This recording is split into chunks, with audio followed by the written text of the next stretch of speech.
Assalamualaikum warahmatullahi wabarakatuh.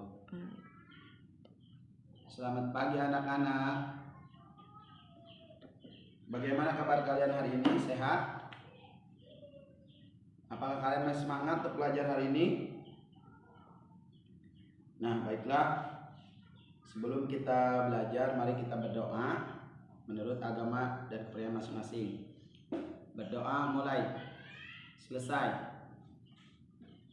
Sebelum kita masuk ke pelajaran, Bapak akan mengisi daftar hadir dulu. Cek kehadiran kalian. Dede Soliha, Elis Disdawati, Nur Hayati, Muhammad Ansori, Siti Nur Hafiza. Ya, alhamdulillah hari ini kalian masuk semua ya. Baiklah anak-anak. Sekarang kita akan belajar tentang adaptasi tumbuhan dengan lingkungannya. Nah, kalian belajar ini ya, tujuannya adalah yang pertama, setelah kalian belajar materi ini, kalian diharapkan mampu menyebutkan cara tumbuhan beradaptasi dengan lingkungannya. Yang kedua, kalian diharapkan mampu membuat kalimat tanya dengan kata tanya apa, di mana, kapan, siapa, mengapa, dan bagaimana. Yang ketiga, setelah kita melakukan diskusi ya, kalian diharapkan mampu menjaga kelestarian tumbuhan di lingkungan rumah. Nah, itulah tujuan pembelajaran kita kali ini. Nah, sekarang Bapak mau tanya nih. Coba perhatikan oleh kalian di depan Bapak ini, apa yang Bapak bawa hari ini. Ya. Nah, ini. Yang pertama adalah bambu. Nah, bambu. Kemudian yang kedua kangkung. Yang ketiga adalah tumbuhan higrofit ya, atau tumbuhan paku. Dan yang keempat adalah tumbuhan lidah buaya. Nah,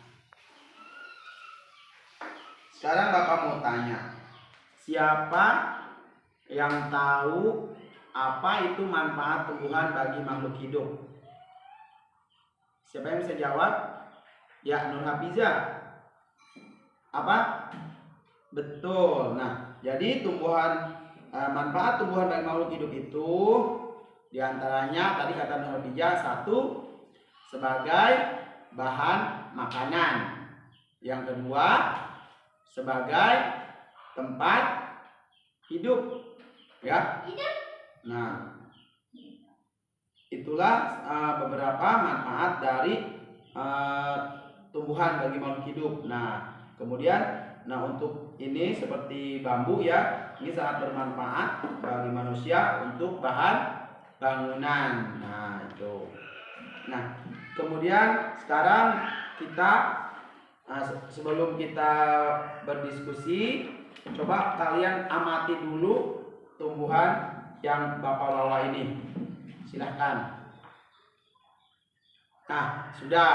Nah, setelah kalian mengamati, sekarang kita bahas bersama-sama ya.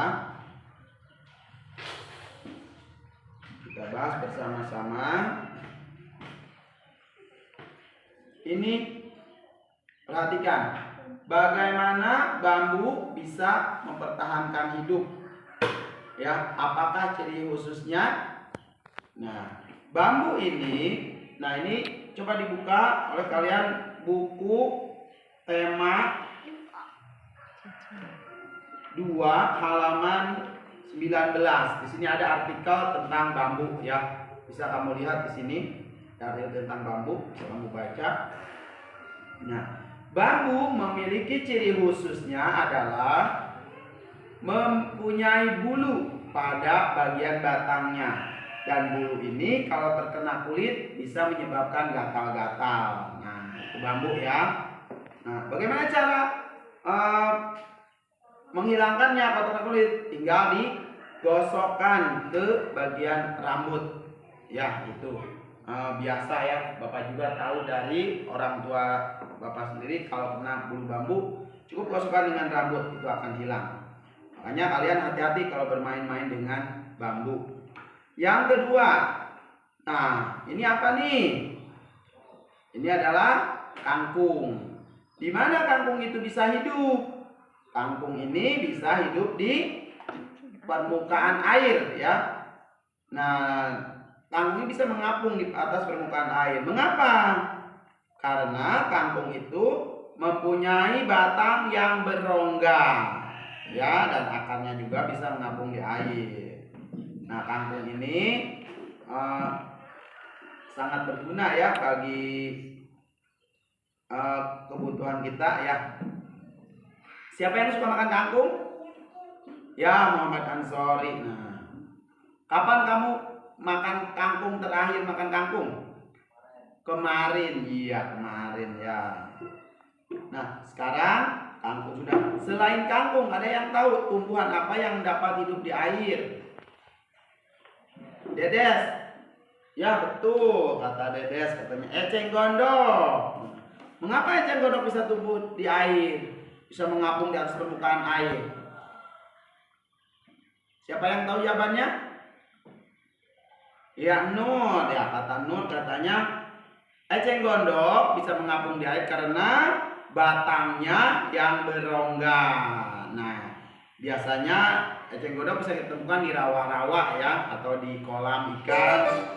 Nah, ini sangat bermanfaat sebagai tempat hidup ikan ya, hewan-hewan kecil ya, ataupun katak bisa hidup di eceng gondok. Nah, itulah ya keutamaan dari eceng gondok, dan kangkung bisa tumbuh di atas permukaan air ya, mengapung. Nah ini kangkung dan eceng gondok bisa disebut dengan istilah tanaman hidrofit, tanaman yang tumbuh di air ya. Kemudian yang ketiga berikutnya nih ada tumbuhan higrofit. Nah ini ada yang biasa kita sebut tumbuhan paku. Tumbuhan paku itu tumbuh di daerah yang lembab, biasanya di bawah toren air ya. Nah ini batangnya tidak kelihatan. Nah ini tuh daunnya yang masih menggulung. Nah ketika sudah membesar makin panjang, nah seperti ini, dan ujungnya pun masih menggulung seperti ini ya. Inilah yang dinamakan tumbuhan higrofit, tumbuhan yang hidup di daerah yang lembab. Yang terakhir, nah ini apa ini? Ini adalah tumbuhan lidah buaya.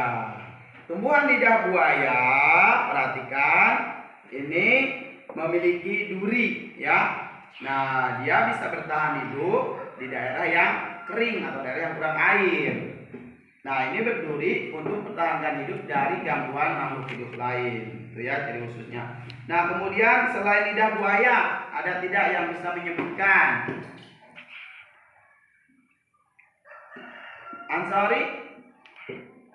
Tidak tahu nih. Elis.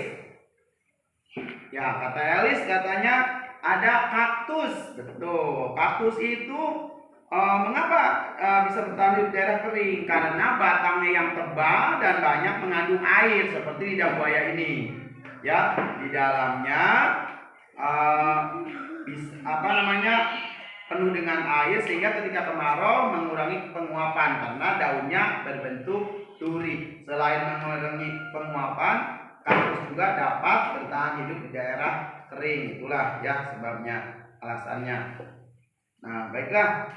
Nah, pelajaran kita hari ini kesimpulannya adalah bahwa tumbuhan beradaptasi dengan lingkungannya. Ya, diantaranya bambu punya ciri khusus, bulu bambu yang bisa gatal kena kulit ya, dan cara menghilangkannya cukup digoreskan atau digosokkan kena rambut. Yang kedua, kangkung, tumbuhan hidrofit, tumbuhan yang hidup di permukaan air, yaitu selain kangkung juga ada eceng gondok yang memiliki batang yang berongga. Dan yang ketiga adalah tumbuhan hidrofit, tumbuhan yang hidup di daerah lembab. Terakhir tumbuhan xeropit, tumbuhan lidah buaya, tumbuhan yang banyak mengandung air. Cukup sekian, mudah-mudahan bermanfaat pelajaran ini. Kita tutup dengan alhamdulillah. Wassalamualaikum warahmatullahi wabarakatuh.